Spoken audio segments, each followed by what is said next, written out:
Cancer একটি জটিল রোগ যা প্রতিরোধ করা সহজ নয়। ক্যান্সার হওয়ার পেছনে সম্ভাব্য অনেক কারণ রয়েছে। এই রোগ সম্পর্কে এখনো পর্যন্ত কোনো পরিপূর্ণ কারণ জানা না গেলেও এর বিস্তারকে সাহায্য করে এমন অনেক কারণ চিহ্নিত করা হয়েছে। এর মধ্যে অতি প্রক্রিয়াজাত খাবারে বাড়ে ক্যান্সারের ঝুঁকি। আর এর পেছনের আসল কারণ কি, বিস্তারিত জানাচ্ছেন জান্নাতুন নাহার চেরি। বিশ্বজুড়ে ক্যান্সার এখন মৃত্যুর অন্যতম প্রধান কারণ।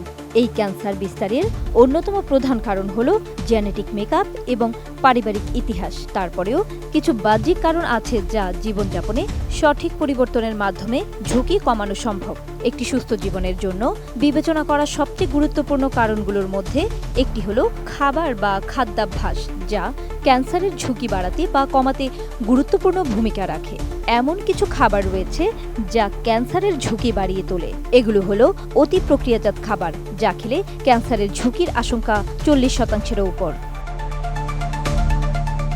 মূলত অতি প্রক্রিয়াজাত খাবারে সবচেয়ে বেশি ঝুঁকি থাকে ফুসফুস ক্যান্সারের। এসব খাবার খাওয়া মানুষের ফুসফুসের ক্যান্সার হওয়ার আশঙ্কা থাকে 41%। সম্প্রতি যুক্তরাষ্ট্রে এক গবেষণায় উঠে এসেছে এমন তথ্য। এমনকি অধমপায়ীরা প্রক্রিয়াজাত খাবারের জন্য ফুসফুসের ক্যান্সারের ঝুঁকিতে থাকেন বলে উল্লেখ করা হয় এ গবেষণায়।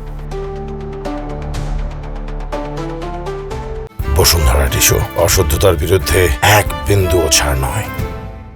অতি প্রক্রিয়াজাত খাবার বলতে এমন সব খাদ্যপণ্যকে বোঝায় যা শিল্প পর্যায়ে প্রক্রিয়াজাত করা হয়।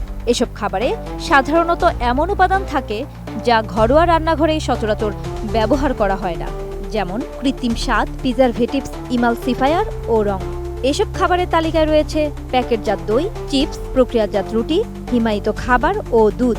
এছাড়াও আলট্রা প্রসেস মাংস, চিনিযুক্ত পানীয়, ডিপ ফ্রাইড খাবার, অ্যালকোহল ইত্যাদি। প্রক্রিয়াজাত খাবার তুলনামূলকভাবে দামে কম ও দীর্ঘদিন রাখা যায় বলে মানুষেরা এসব বেশি পছন্দ করে। কিন্তু বিভিন্ন গবেষণার ফলাফলে এসব খাবার নিয়ে স্বাস্থ্য ঝুঁকি রয়েছে বলে প্রকাশ পেয়েছে।